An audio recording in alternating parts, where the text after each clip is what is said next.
Hi guys, today I want to share with you the sensory toys that I use with my kid.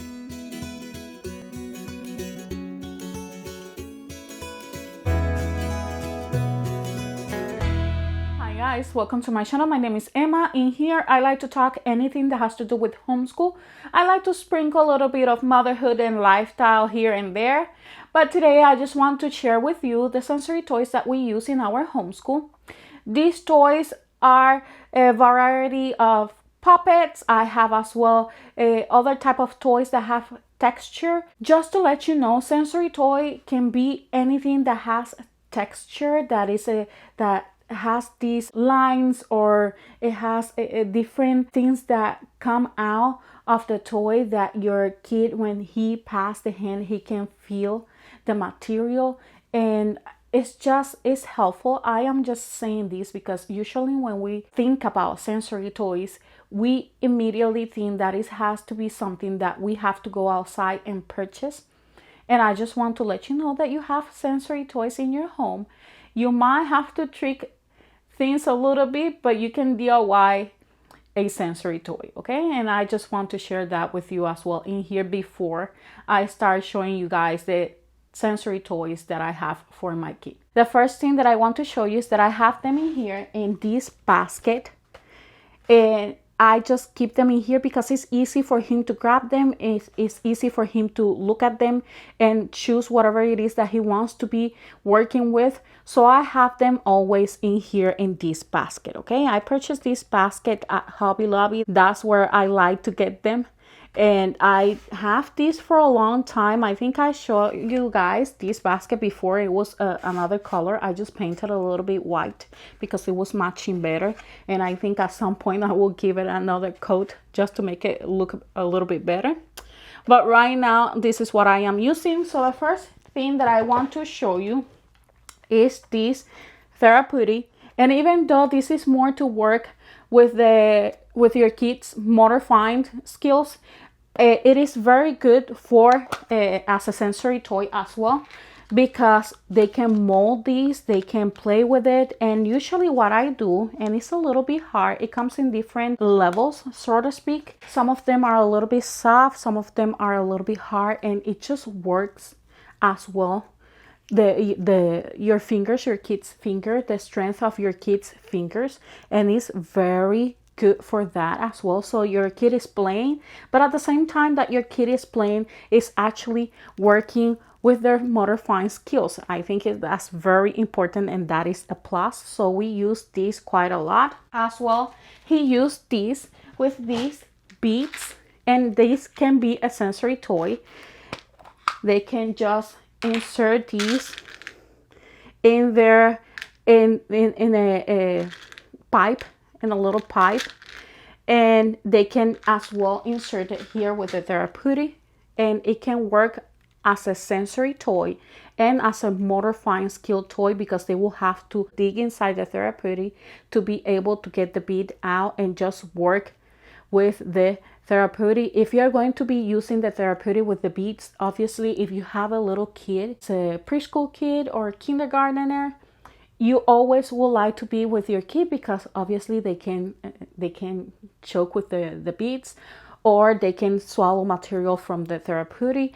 I think it's very important that you're always at all times with your kids if they're young, okay?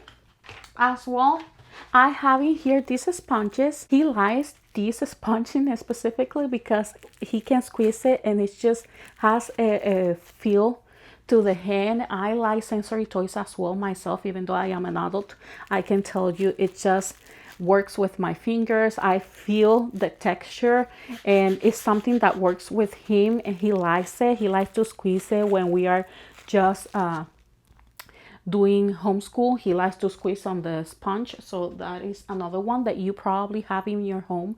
You're using already to wash your dishes. Obviously you're not going to use the one that you use for your dishes. Just grab a new one, and just you can use it as a sensory toy as well.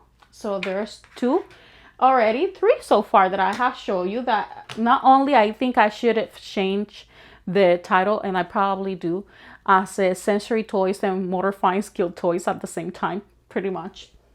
I have in here as well his Rubik key.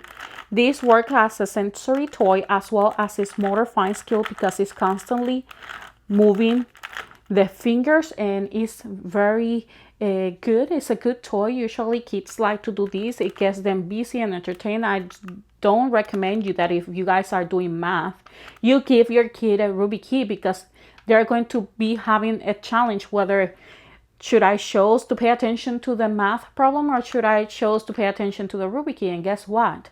Kids like to play and have fun. Obviously, they are going to go towards the Rubik key. So if you are doing a subject that requires a lot of attention and focus, you obviously are not going to give them the Rubik key at that moment, at least not while you guys are explaining and at the same time working on the problem, okay? Now, if you guys are doing the read aloud and your kid wants to just get busy with their hands while you guys are reading, I think this is a good toy. I sometimes let him play with these while I am just teaching him math. If I am just giving him definitions or instructions or just not instruction, but just starting a concept with him, and maybe I want him to focus on the rules, so I just let him just play with his hand and just looking at me. If I see that this is becoming more of a distraction, I just let him know and say, I think you should just switch toys, sensory toys, and let's just start doing the math, and then you can come back to your Rubik key when we are doing reading or anything like that. That just the noise will not interrupt with what we're doing, pretty much. Okay, next one that I have in here are these pasta. These are I'm not quite sure, actually I don't remember, but these are pasta they use for cooking. I just put color, and he likes the texture of the pasta because it has some lines. All that it has lines is it has maybe spikes or anything like that that has a little bit of texture they like, and it could play very well as a sensory toy. So I have them in here. I let them out on top of the desk and he can just play with them, and he likes that. He creates even shapes in between the Play-Doh that they're putting and the pasta. And Play-Doh could be another toy that can be a sensory toy because it has a texture to it as well. If you do your own Play-Doh, you can add stuff to the Play-Doh and become a sensory toy as well. And he likes to make shapes and everything with these. Next one is this fluffy teddy bear. It has like rice or some type of material inside. He likes to use it when we are reading. He just likes to squish the teddy bear, and it's another type of sensory toys. Again, if your kid has a lot of allergies and they tend to collect dust, you might don't want to do these, but it's just a suggestion as well that has been working with my kid, and that is the reason why I am just bringing it out here. The next thing that we purchased recently, and actually it's been working for him and for me as well, is these little puppet tubes. And if you notice, the noise is quite loud, but it's something that we enjoy. We like. He likes the texture, he likes the sound, he likes to play with it. We actually make games with these. We connected and we just start just talking through these or making noises and try to guess the noise that we're making as well. We use these for all of our reading. And what we do with all of our reading is that I made the sound through the tube and he tries to hear it on the next room. We just connect all of them and we go from one room to the other. Our living room is not far from the bedroom. So what I do is I just connect them and we play and we hear the sound. He just put it on his ear and I just make the sound through here, and he tries to know which sound I am making for which letter, with which phonetical sound I am trying to say. The next one that I have is this one that we purchased at Target.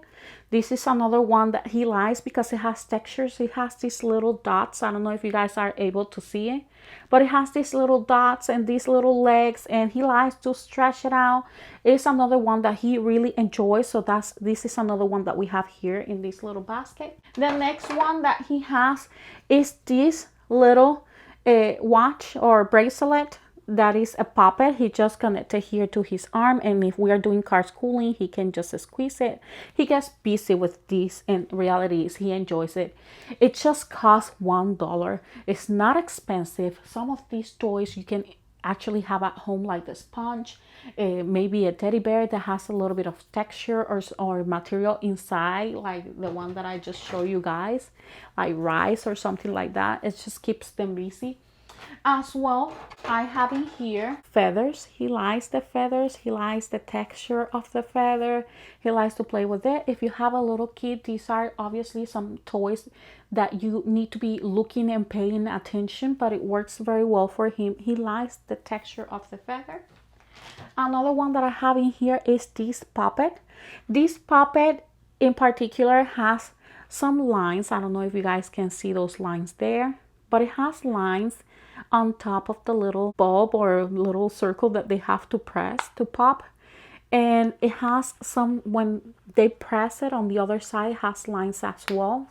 It's just like a little pineapple that has texture inside of it. So he really enjoys this puppet as well. And the next one that he's been enjoying a lot with his math is this multiplication puppet that I have in here. And this is something that he's been enjoying, especially doing it with his Good and the Beautiful Math. The Simply Good and Beautiful Math is a puppet that he is been liking to do, and is being very enjoyable when it comes to do math, especially multiplication, because it just give him a motivation to do it, because he's having fun at the same time. And he has a sensory toy. He's working with a sensory toy all at once.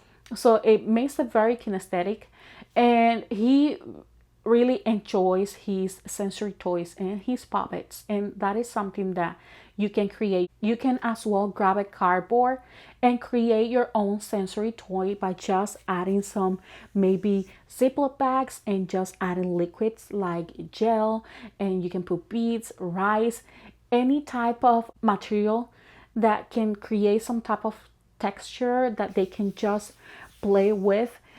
You can add that. You can use pom-poms, you can use sponges, you can use so many things that you probably have at home already.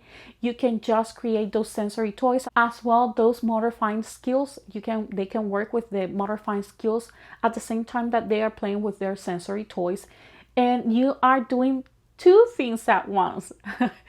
Actually, more than two, three things at once, because they're working with their sensory, they're working with their motor fine skills, and they're working as well because they're getting busy, they're getting entertained, they're focusing. They can listen better if they have something to get them a little bit busy, and it's just easy for them to focus. Some kids do require that in order to focus, having their hands busy.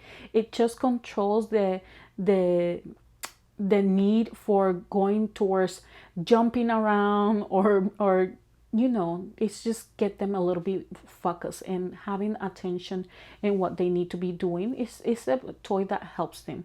And if you have the ability to help your kid, why not? Especially if you have already these toys at home that you can be using. Okay, I hope you guys enjoy this video. I hope the information that I just gave you is valuable, and if it is, please don't forget to hit that subscribe button. Click the notification bell so you don't miss every time I upload a video. As well, leave me a comment, let me know what you guys are wanting to see here on my channel. If it's something that I haven't created yet, just put those ideas there. I will appreciate as well. I appreciate your comments. I just want to say thank you to all of you that have subscribed. The ones that are subscribed from the beginning, they have been listening to me for like forever now. I am very appreciative and very happy to have you guys in here. You are my friends here on YouTube. I feel very grateful and blessed for you guys, and I just wanted to say that. So thank you. I will see you then. Bye bye.